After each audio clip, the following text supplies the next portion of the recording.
성도들의 교과 공부를 응원합니다. 강남하늘교회 토의식 교과 방송입니다. 네, 안녕하십니까? 안녕하세요.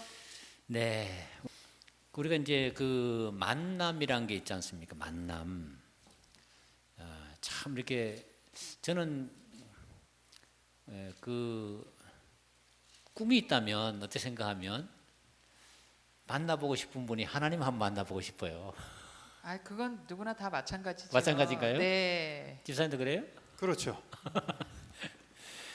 자, 근데 그 신의 산에서 직접 하나님이 내려오시는 장면을 이스라엘 백성이 봤잖아요. 네. 그러니까 그런 장면을 아무나 볼 수 있는 거 아니잖아요. 그러니까 오늘 신의 산에서의 언약인데 그 애굽에서 나온 이스라엘 백성들이 하나님이 실제로 임재한 장면을 봤단 말이에요.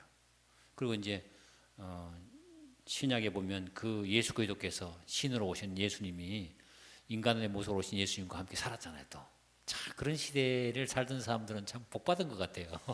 그러게 말입니다. 아까 말씀한 대로 저번까 얘기한 대로 하나님이 어디냐 보여달라고 했을 네, 때 그럴 때 얼마나 좋아요. 네. 보여드리고. 그런 분들은요 성지순례 들어가야 돼요. 그 성지순례 들어가 보면 성지순례 데려가도 안 될 것 아니 같은데요. 왜냐하면 성지순례를 가면 여기는 예수님이 뭐 했던 장소고 저기는 뭐 했던 장소고 계속 남아 있으니까. 근데 눈으로 봐야지 믿거든요. 그러니까 그 이제 성지순례 같은 데 가면 실제 그 흔적들이 다 남아 있으니까 굉장히 그 도움이 많이 돼요. 예, 그건 저희들 믿는 사람들은 가서 보면 이제 100% 이제 믿게 되죠. 근데 그 같이 다니면 절로절로 믿음이 듭니다. 한번 성지순례 가도 괜찮을 것 같은데. 자, 오늘 아무튼 오늘 제목은 하나님의 언약을 맺으러 실제로 시내산에 내려오셨어요. 네, 시내산에 내려오셔서 언약을 맺는 과정 공부인데요. 오늘 기억될 말씀 한번 좀 읽어봅시다. 내가 애굽 사람에게 어떻게 행하였음과 내가 어떻게 독수리 날개로 너희를 업어 내게로 인도하였음을 너희가 보았느니라. 출애굽기 19장 4절 말씀입니다. 아멘. 자, 이게 그 하나님이 시내산에 내려오셔서 십계명을 반포할 때 이제 그 주신 말씀인데 보았다는 거죠. 그 뭘 봤느냐? 애굽에서 어떻게 행했는지. 예. 야, 그 장면을 너희가 다 봤지 않느냐? 그러면서 하나님께서 내가 독수리 날개로 너희를 업어서 여기까지 인도했다. 그 이스라엘 백성들이 노예 민족으로 이렇게 그 당시에 애굽에서 태어나서 파라오가 막 최고의 어떤 권력대로 알고 있었는데 그 파라오보다도 능력이 많은 하나님을 보고 발견했을 때 그 감격이 얼마나 컸을까. 그런데 그 하나님이 드디어 이렇게 언약을 맺으러 오셨습니다. 그럴 때에 새 독수리 날개로 업었다. 이 독수리 날개라 하는 걸 통해서 보면서 저는 그 훈련을 좀 생각해 보고 싶거든요. 네.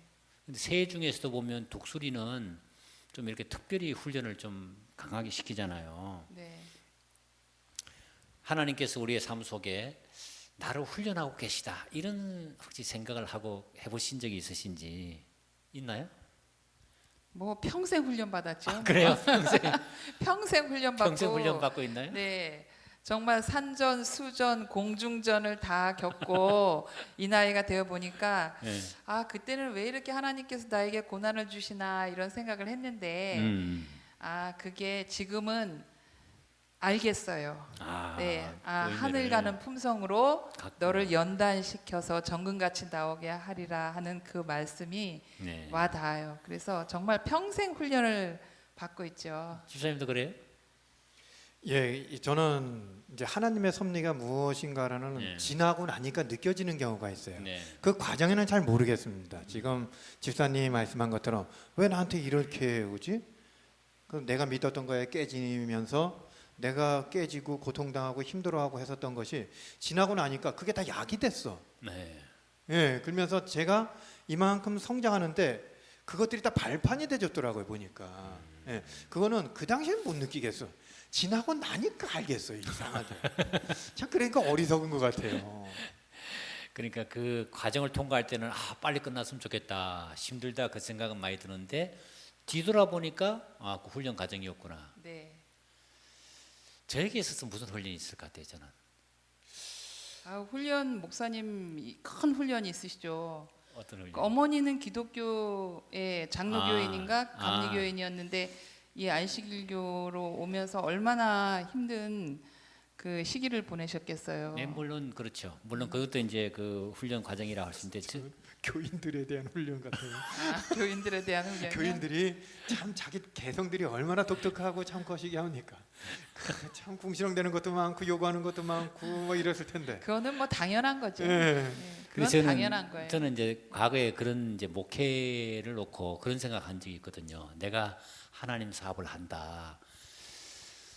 그래도 어느 순간에 이제 제가 좀 생각이 바뀐 것이 뭔가 하면 이제 그 교인들이 이제 다양한 분들 많이 보잖아요. 실제로 목회하다 보면 이제 이런 사람 저런 사람 많이 만나잖아요. 지사님 말한 것처럼 쉽지 않아요. 사실은 사람 대하는 게 쉽지는 않잖아요. 근데 이런 생각이 하는 거예요. 내가 하나님 사업을 하는 게 아니라 하나님이 나를 하늘에 데려가기 위해서 이 목회란 특수한 곳에 집어넣고 훈련하고 있구나. 연단하고 있구나. 이 생각하니까 어떤 일 때문에 화가 안 나는 거예요. 이게 나를 연단하는 과정이구나. 그럴 때 이제 그 모세라는 사람이 물론 40년 후에 80세에 불림 받아가지고 40년 봉사했잖아요. 물론 그 당시에 모세도 훌륭했겠지만 그 모세를 하늘에 데려가기 위해서 하나님이 백성들 삶 속에서 이렇게 연단을 계속 하시잖아요. 그래서 이제 온유한 자로 이렇게 하는 것처럼 저에게 있어서는 목회 사역 전체가 훈련 과정이에요. 그런 생각이 드니까 보람이 있는 거죠. 그렇죠. 예, 그래서 하여튼 아무튼 하나님께서 원하시는 것을 우리로 하여금 하늘에 데려가기 위해서 훈련하고 있다. 그런 생각은 네. 우리가 좀 어려워도 참아낼 수 있을 것 같습니다. 그죠? 네, 아멘. 네, 그렇습니다. 근데 특별히 이게 출애굽 과정을 구원의 독수리 날개로 비유하고 있거든요. 왜 그렇게 하나님께서 독수리 날개로 비유했을까? 저도 이게 참 이해가 좀 안 됐어요. 네. 왜 그 하도 그 많은 것 중에 네. 독수리 날개라 그랬을까? 그게 어째 날개가 뭐 어쨌는데? 아, 예. 그래서 제가 한번 주석책을 좀 찾아봤습니다. 네네. 그러니까 이게 출애굽기 19장 4절에 있는 말씀인데 같은 비슷한 말씀이 신명기 32장 10절로 12절 말씀이 있어요. 아, 그래요. 예. 여호와께서 그를 항무지에서 짐승의 부르짖는 광야에서 만나시고 호위하시며 보호하시며 자기 눈동자같이 지키셨도다. 마치 독수리가 그 보금돼지를 어지럽게 하며 그 새끼 위에 너풀거리며 그 날개를 펴서 새끼를 받으며 그 날개 위에 그것을 엎는 것 같이 여호와께서 홀로 그들을 인도하셨고 함께한 다른 신이 없었도다라고 해서 네. 제가 이걸 주석을 한번 봤어요. 도대체 네. 독수리 날개에서 이게 뭘까 했더니 이렇게 표현되어 있네요. 어미 독수리는 새끼들을 날개하기 위하여 일부러 둥지에서 새끼들을 떨어뜨린다. 그런 후 주위에서 조심스럽게 지켜보다가 새끼들이 힘에 부쳐 떨어질 때는 신속하게 새끼를 받아 새끼들이 해를 당하지 않게 한다. 이런 방법을 한 번 하는 게 아니고요. 이렇게 얘기했네요. 반복함으로써 어미 독수리는 새끼를 강하고 튼튼하게 키운다. 모세는 바로 이러한 사실에 비유하여 하나님께서 이스라엘을 자기 백성답게 양육하기 위하여 광야에서 사랑과 공의로 훈련시키셨음을 설명하고 있다. 예, 이렇게 말씀하고 있네요. 이 말씀을 물어보게 되면은 딱 그 표현을 왜 그렇게 하셨는지 좀 이해할 수 있거든요. 강하게 키우고 싶었을 거예요. 애굽에서 그 우상신의 그 둘레 속에서 살던 그들을 하나님을 잊고 살았던 그들을 하나님의 능력을 보여주고 열재앙과 홍해를 통해서 하나님의 능력을 보여주면서 그들을 데리고 왔지 않습니까? 네. 그래서 그 아무것도 없는 허허 발판에서 하나님이 너희들을 보호하고 지켜주신다는 것을 알려주기 위해서 이렇게 어떤 거를 행위하는 것들을 이 독수리가 그 낭떠리 떨기면서 강하게 키우는 그런 모습을 보면서 이렇게 비유를 해줬던 것 같아요. 네, 하나님이 이스라엘 백성을 그렇게 하신 것이 우리 부모가 자녀를 기르는 거하고도 똑같아요. 그런데 이제 옛날에는 사실 저희들이 자랄 때만 해도 모든 일은 그냥 제가 해결해. 학교에 가서 뭐 친구 관계라든지 선생님 관계라든지 모든 일은 제가 해결해야 돼요. 왜 그러냐면 부모님이 바빠. 농사 져야 돼. 장사해야 돼. 언제 너 이렇게 해라. 이렇게 하실 그 여력이 없으셨어요. 네. 그런데 요즘 아이들은 그러니까 저희들은 강하게 자란 거잖아요. 그냥 굴러가면서 그냥 제가 해결하고 안 되면 그냥 울고 깨지고 또 일어서고 이렇게 해서 했는데 지금은 40세 캥거루족 이런 말씀 들어보셨죠? 그거 왜 그러냐? 40이 돼도 기저귀 값을 대줘야 되고 가서 청소를 해줘야 돼요. 밥도 해주고. 그거 나약하게 기른 거예요. 그러니까 하나님께서 이스라엘 백성을 그렇게 독수리가 정말 그 새끼를 훈련하듯이 강하게 훈련하듯이 요즘에 정말 자녀 교육은 조금 반성해 볼 필요가 있다고 생각해요. 네, 너무 좀 과보하는. 네, 너무 과보하는. 과보하는 거죠. 이제 짐승들도 보면 이제 일단 키운 다음에 그냥 내보내잖아, 그냥. 네. 들로 내보내 가지고 키우잖아요, 그냥 이렇게. 근데 이제 일정한 나이가 됐을 때 좀 내보내서 키워야 되는데. 네. 근데 이스라엘 백성들은 사실은 애굽에 있을 때 노예 건성 있잖아요. 그 400일이란 그 기간 동안에 상당 부분을 노예로 살았거든요. 노예 건성은 그냥 사상이 없고 철학이 없는 거잖아요. 그 뭐 밥만 먹여주면 그냥 뭐 되는 거 아니에요? 안식일도 없고 아무것도 없는 거 아니에요? 근데 들어가야 될 가나안 땅은 세속 문화, 가나안의 우상 숭배 문화가 너무 강하잖아요. 부패한 그러니까 문화. 이런 노예 건성 가진 이 백성은 그러니까 분명하게 또 다시 노예 또 할 거다 이거. 또 가나안 땅에 가서 종로로 할 거다. 그러니까 하나님 이거 가지고 안 된다. 그래서 40년 동안 하나님이 광야에서 떨어뜨리는 훈련을 계속한 거 아니에요? 광야 사막에서만. 그래서 사실은 사막에 40년 산다는 게 쉬운 게 아니잖아요, 그게. 그렇죠. 정갈이나 뱀이나 사는 거지. 절대로 쉬운 일이 아니에요. 아주 독한 사람만 살아남는 거잖아요. 네, 정말 거기 이스라엘 그 광야에 가보면 아 여기서 어떻게 정말 이스라엘 살았을까? 백성들이 40년을 살았을까? 저는 이스라엘 백성들이 정말 때때마다 불평하고 불만한 네. 그 이유를 알겠더라고요. 저라도 불평하고 불만하지 절대로 그냥은 못 갔을 것 같아요. 그렇죠. 예, 생각해 보세요. 자, 아무튼 그런데 애굽의 그 노예 건성 그 물을 빼기 위해서 상당 부분이 거기서 좀 시간이 좀 지체됐던 것 같고, 이제 그 아까 말한 것처럼 독수리들은 이렇게 그 높은 절벽 위에다 집을 짓는다잖아요. 항상 높은 위에다가 집을 짓고, 그 다음에 이제 새끼들을 이제 이게 잘 날 수 있도록 하는데, 새 중에서 유일하게 독수리가 날개가 제일 튼튼하잖아요. 그래서 이렇게 그 바람을 잘 이용할 뿐만 아니라 폭풍과 칠 때도 치고 올라갈 수 있고, 이렇게 정복자로서 이렇게 살았는데, 진짜 독수리 같이 이스라엘 백성이 훈련했을 때 그 결과가 나온 게 다윗이 되죠. 다윗 왕 때 보면 가나안 땅을 정복해 버리잖아요. 정복하고 하나님 문화를 가지고 가나안을 다 바꾸는 그런 민족이 됐는데, 그런 의미에서 우리가 이 세상에서 살면서 좀 어렵다고 할 때 훈련 과정이 불평하지 말고 잘 이겨내면 될 것 같습니다. 그죠? 아멘. 네, 아멘. 잘 말씀해 주셔서 감사드리고요. 그 하나님께서 이렇게 그 이스라엘 백성을 인도할 때 내가 애굽 사람의 무거운 짐 밑에서 너희를 빼내서 그다음에 너희를 건지고 너희를 속량해서 내 백성 삼겠다 이런 말씀하시는데요. 출애굽에 나타나는 이 구원은 조금 더 우리가 조금 어떤 깊은 의미가 있을 것 같아요. 어떤 네. 의미가 좀 가지고 있을까요? 네. 예. 이 출애굽에 나타난 구원은 우리가 흔히 생각할 때 그냥 400년 힘든 그 노예 생활에서 하나님이 건져 주셨구나 이렇게 생각을 하는데, 실제로 그것보다 더 깊은 의미는 십자가 구속 차원에서 영원한 생명으로서의 구원이라는 생각이에요. 아, 그렇군요. 예, 십자가 예. 구속 차원에서. 그러니까 단순히 거기 노예 생활에서 구원한 것이 아니라 우리가 흔히 속량이라 그러잖아요. 속량. 예, 네. 속량은 뭐예요? 속량은 우리가 돈을 지불하고 지불하고. 예, 그거 찾아오는 거잖아요. 아, 그러니까 네. 예수님께서 보혈의 피로, 예, 보혈의 피로 이 이스라엘 백성뿐만이 아니라 모든 이방인들을 다 믿는 사람들을 다 구원하고 정말 우리들이 영생을 얻을 수 있게끔 이렇게 해주신 그런 어떤 더 깊은 의미가 있지 않을까 이런 생각을 해봤습니다. 아, 그렇군요. 그러니까 이게 그 시내 산에서 언약을 맺기 전에 이스라엘 백성을 이제 구속해내는 과정이, 이제 우리 한국 역사로 말하면 이제 우리가 일제 36년이나 있을 때 가서 이제 히로시마와 이제 뭐 나가사키에 이제 그 원폭이 2방 떨어졌잖아요. 그렇게 해방된 것하고 좀 다르다. 그건 그냥 투하한 거지만 여기에 쉽게 나온 것은 어린 양의 희생을 통해서 네, 어떻게 생각하면 값을 주고 산 네, 네, 그런 구속적인 의미를 가지고 있다. 네, 네, 그런 뜻이군요. 고엘, 그게 고엘이라잖아요. 네, 네. 자, 그게 좋은 말씀이 하나 있네요. 한번 속량이라는 한번 읽어보시면 어떨까. 속량이라는 말은 가족 중에 한 사람이 빚으로 노예가 되었거나 노예가 될 형편에 처한 다른 가족을 위해 속전을 지불하고 되찾아오는 것을 말한다. 이스라엘을 구속할 친족은 아무도 없었다.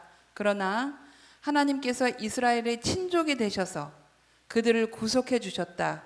네, 네. 너무 좋은 말씀인 것 같아요. 자, 이게 출애굽기의 구원이 단순한 이렇게 해방 차원이 아니고 네, 뭔가 이렇게 친족으로서 구원해 주는 그 이야기인데 그런 이야기가 또 성경에 또 나와 있지 않나요? 네. 저는 네. 저기 네. 전 과에 네.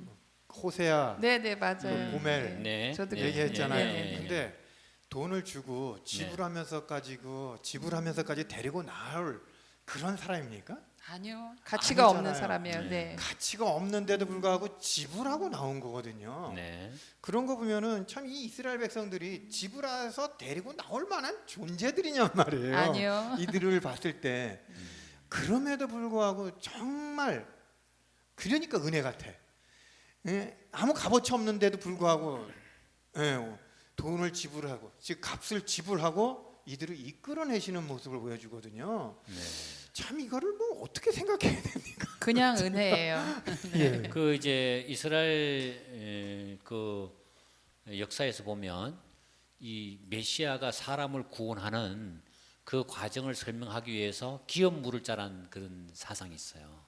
기업을 물어주는 사람. 그래서 이제 기업을 보아스. 네, 그렇죠. 네네. 보아스 네. 얘기가 나오는데 그 기업 물을 사람은 어떤 한 사람이 살다 보면 사업이 망하거나 남편이 갑자기 죽 이렇게 해서 갖고 있던 땅이나 집이나 다 이렇게 잃어버릴 수 있잖아요. 그리고 남의 모습에 생활할 수 있잖아요. 그럴 때에 그 친족 중에 네, 가장 가까운 사람이 그것을 대갚아주고 그 사람을 다시 해본 거잖아요. 저는 솔직히 예수님의 그 속량하는 그거는요 이거보다 더 조금 네. 더 강한 의미가 있다고 보는 네, 것이 네, 뭐냐면은 네.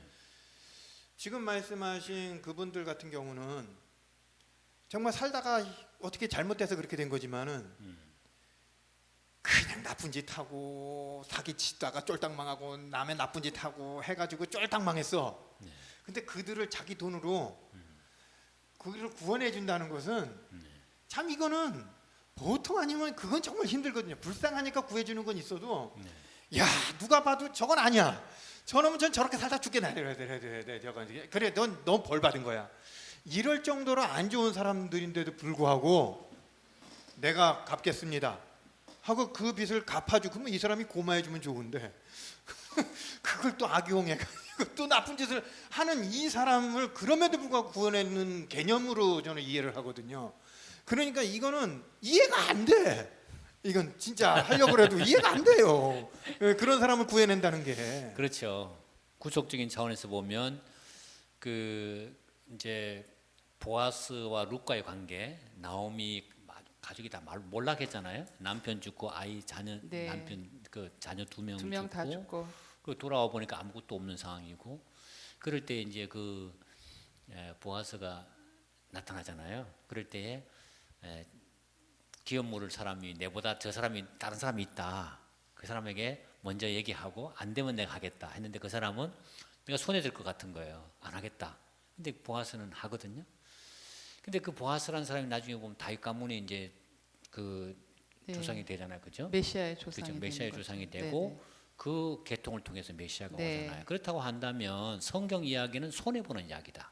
그렇죠. 그렇잖아요. 한쪽이 철저하게 손해 보고 그것을 대갚아주는 건데 왜 동기는 뭐냐? 사랑하니까. 근데 그런 사람도 사랑할 수 있다는 게 참 대단한 것 같아요. 그 보아스가 나쁜 짓 한 사람은 아니잖아요. 아니 그 누구야? 그 보아스가 저거 해준 그 네. 누구죠? 룻. 룻이나 이런 사람들이 정말 천하의 나쁜 사람이고 천하의 용서 못할 그런 존재들이라면 어떻게 됐을까 싶은데 하나님께서는 예수님께서는 정말 천하의 용서 못할 사람들을 성령해 주신 거거든요. 야, 그렇죠. 그러니까 더더욱 이해가 안 되는 거예요. 그래서 저는. 어떻게 생각하면 예수님은 우리하고 친족 관계, 네. 그죠? 친족 그 기업물을 잘의 의미인데, 자 우리 거기 시대에서 하기 좋은 말씀이 있어요. 그거 한번 좀 읽어봐도 좋을 것 같아요. 네. 예수님은 예, 시대의 소망 327쪽에 있는 말씀입니다. 우리를 속량하는 사업과 죄로 말미암아 잃어버린 우리의 유업은 우리의 친족이 되신 예수께 돌아갔다. 예수께서 우리의 친족이 되신 것은 우리를 속량하시기 위함이었다. 우리의 구주가 되시는 주께서는 부모나 형제나 친구나 애인보다 더 친밀하신 분이시다. 아멘. 자, 이 말이 참 이게 안 믿겨지는 말이죠. 우리의 구주가 되신 주님께서는 부모, 형제, 친구, 애인보다 더 친밀한 분이시다. 믿어집니까? 그 친족이 이게 저는 요걸 한번 목사님한테 묻고 싶어요. 네. 아까 고엘? 고엘, 네, 고엘. 요거는 이제 속량의 개념은 친족만 묻는 거나요? 친족이 예. 아닌 사람도 물을 수 있나요? 일단 친족이 묻도록 의무가 되어 있어요. 예, 의무가 되어 있고 만약에 그 사람이 안 물으면 신발을 벗겨요. 네, 신발을 그 사람한테 벗긴다. 이게 신발을 벗긴다는 건 대단히 그 사람의 모욕적인 얘기거든요. 사실은 이제 뺨때기, 소위 말하면 야 신발 벗겨가지고 뺨을 때리는 같은 그런 이제 행사예요. 그러니까 네가 물어줘야 된다. 이제 그게 있는데 예수님은 그러니까 이게 예수님이 네, 내 친족이 원래는 아닌데 예. 예를 들면 대신 거잖아. 그렇죠. 대시니까 그 의무가 필요 없으신 분인데 의무를 지신 거잖아요, 그냥. 우리를 위해서 우리를 친족이 되신 거고 네. 그리고 갚아주신 거잖아요, 그냥. 네, 그렇습니다. 우리를 사랑하는 그 구속적인 예, 구속주의 예. 사랑으로 예, 예. 이제 그렇게 하셨기 때문에 그게 참 우리가 이해가 안 가는 신비로운 사랑이죠. 자, 그런 의미에서 우리가 출애굽기에 나타난 이 구원은 단순한 그 해방의 차원을 뛰어넘어서 아주 깊은 네. 관계 속에서 그분의 생명을 내어놓고 구원했다 이렇게 볼 수가 있습니다. 자, 이렇게 이제 한 다음에 드디어 언약을 맺으러 오시는 거예요. 그죠? 네. 시내산에 이제 강림을 하시는데 이 시내산 언약은 왜 이게 중요하다고 생각되는지 짧게 한번 얘기해 볼까요? 신해산에 직접 강림하셔서 강림하셨어요. 친필로 쓰셨잖아요. 친필로 예, 쓰셨어. 친필로 쓰셨기 때문에 예. 하나님의 그 하나님 자신을 분명히 나타내어 보이셨기 때문에 중요한 언약이 아닐까. 자, 그러니까 친히 예, 강림하셔서 친히 강림하셔서 친히 친서로 친필로 쓰셨다. 또 지사님은 쓰셨다는 거. 예, 그 사람의 약속도 아니고요. 하나님께서 그 약속을 해주시겠다고 직접 내려오셔서, 예, 지금 친필로 맞아요. 누구 대리인을 통해서 야, 내가 할 테니까 너 그대로 전달해서 저거 하라고 한 것도 아니고 하나님께서 직접 거짓말 하실 수 없는 분이 직접 오셔서 사람과 너네들 이렇게 하면 구원해 주겠다는 언약을 직접 당신 손으로 쓰신 거거든요. 그 예. 하나님이 직접 쓰신 것 좀 봤으면 좋겠어요. 예, 근데 그걸 모세가 다시 부셨어. 부셔버렸으니 부셔서 가루를 네. 내서 마시겠으니 예. 사실은 이제 그 언약을 깨뜨린 것을 우리는 단순하게 생각할 때 모세가 화를 내서 그렇게 했거든요. 그렇죠. 근데 사실 그걸 떠나서 언약 파기를 의미하고 있죠. 언약이 파기됐다. 이것은 깨진 언약이 됐다. 그런 의미를 나타낸 거죠. 네. 하나님의 그 뜻을 나타낸 것이라 볼 수 있는데 아무튼 이렇게 중요한 그 시내산 언약을 하는데 이 과정 있잖아요.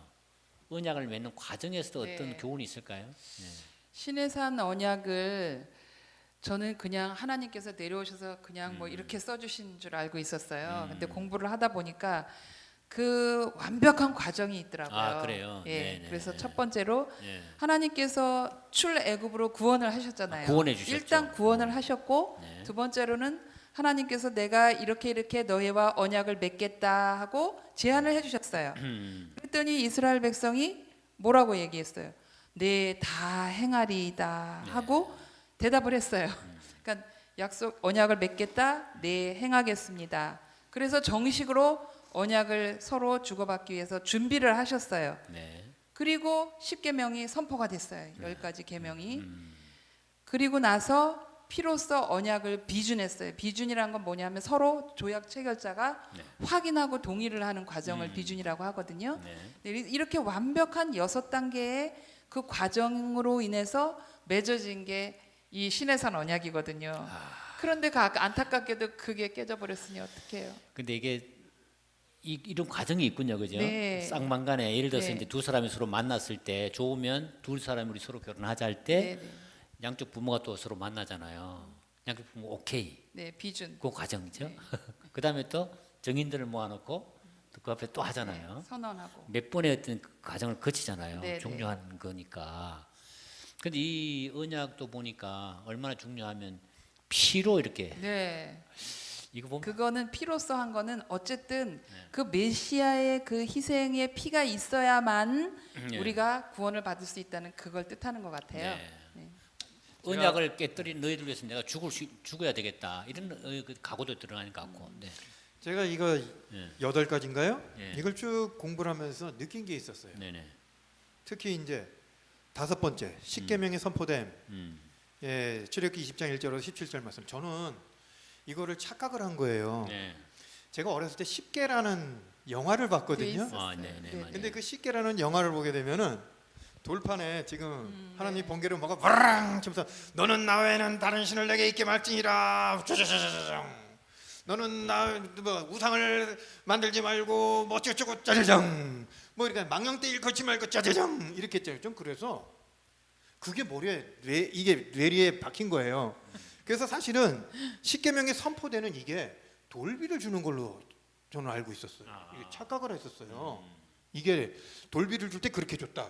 이렇게 그거 영화가 머리에 각인이 돼서 그렇게 됐는데 보니까 십계명에 선포됨 이거는 그땐 돌비를 준 게 아니고 말씀으로 하나님 직접 하신 거예요. 그 맞아요. 이스라엘 백성들이 그 하나님의 목소리를 듣고 두려워서 떨어가지고 벌벌벌벌 그랬거든요. 하나님이 직접 목소리만 들어도 그렇게 벌벌 떠는 사람들이 하나님을 보여줘. 이게 말이 안 되는데 근데 이렇게 보면서 십계명이 여기서 선포돼서 이미 그들은 십계명을 알고 있었어요.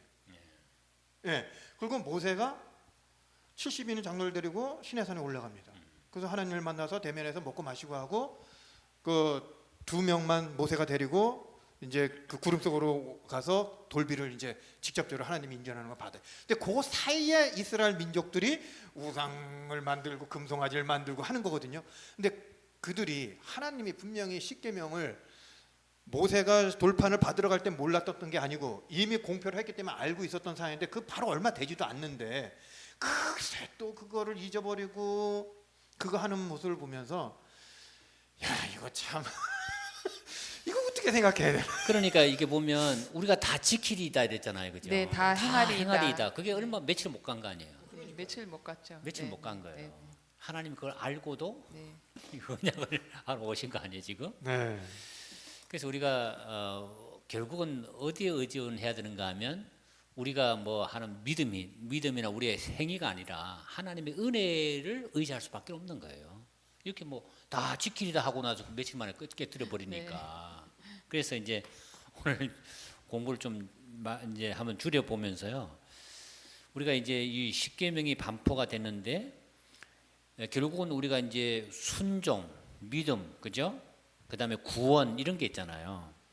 그래서 우리가 순종도 중요하고 믿음도 중요하고 구원도 중요한데 이게 어떻게 좀 정립이 되면 좋겠어요. 네. 예? 이거 신해선 언약을 보면서 그런 느낌 받잖아요. 네. 예, 그래서 우리가 어떻게 좀 이거 정립을 하면 어떻게 하면 좋을지 한번 좀 말씀을 잠깐 해보겠습니다. 누구부터 하면 되실까요? 네, 이제 하나님이 우선 출애굽 구원을 해주셨잖아요. 네. 우선 구원을 해주셨어요. 그럼 하나님을 믿고 그다음에 순종하기만 하면 네. 우리가 영생의 유업을 받을 수가 있고 네. 예, 한데 그러니까 그 정립은 먼저 구원. 네, 첫 구원이 번째 먼저 구원이 있고. 먼저고 네. 그다음에 우리가 그 사실을 믿고 네. 예, 순종하면 네. 되는데 순종은 믿음의 열매예요. 아, 순종은 네. 믿음의 열매다. 네, 네, 네. 또 지사님은 어떤 생각 드세요? 저는 항상 이것 때문에 고민을 참 오랫동안 했어요. 구원의 문제 그랬습니까? 때문에. 그랬습니까? 근데 결론은 그거였어요. 예수님과 우리는 반대가 돼야 된다. 네. 이게 어떤 얘기냐면요. 우리가 이제 이렇게 얘기죠. 칭의, 성화, 영화 네. 이렇게 순서를 한다면은 칭의, 믿음, 네. 그리고 성화는 순종, 네. 영화는 이제 우리가 하늘 가는 건데 네. 예수님은 순서가 영화로운 삶을 살다가 네. 우리를 위해서 순종의 삶을 사시고 네. 그 다음에 우리의 죄를 위해서 십자가에 달려 돌아가셨단 말이죠. 칭의로서 끝나셨어요, 사실은. 그러면 우리 예수님께서 우리를 하늘로 데려가시기 위해서 그 다리를 만든 거거든요. 네. 그래서 예수님은 그 구원의 다리를 완성을 했어. 예, 거기서 맞췄어요. 그래서 모든 거 다 이루었다라고 얘기했어요. 구원의 다리를 완성을 했어. 그런데 사람들은 그 칭의가 출발이에요. 쉽게 얘기해서 무슨 얘기냐? 저 하늘로 데려가기 위해서 인간 세상으로 다리를 연결해 주셨는데 네. 우리는 여기서 다시 올라가야 되는 거예요. 네. 예수님의 손을 잡고 그 하늘로 올라가기 위해서 다리를 만들었지 그냥 거기서 우리를 만나주기 위해서 오신 게 아니었단 말이죠. 그러면은 우리는 출발이 어디서부터 출발이냐면은 칭의, 의롭게 되는 거. 나는 아무것도 하는데 그 이미 다리를 지어줘서 난 그 다리를 밟고 올라가면 구원을 이루는 거예요. 그러니까 우리는 반대죠. 예수님은 영화로운 삶을 살다가 성화의 삶을 살고 칭의로서 십자가에서 끝을 맺었다면 네. 우리는 그 끝을 맺은 그 자리에서 출발을 하는 거죠.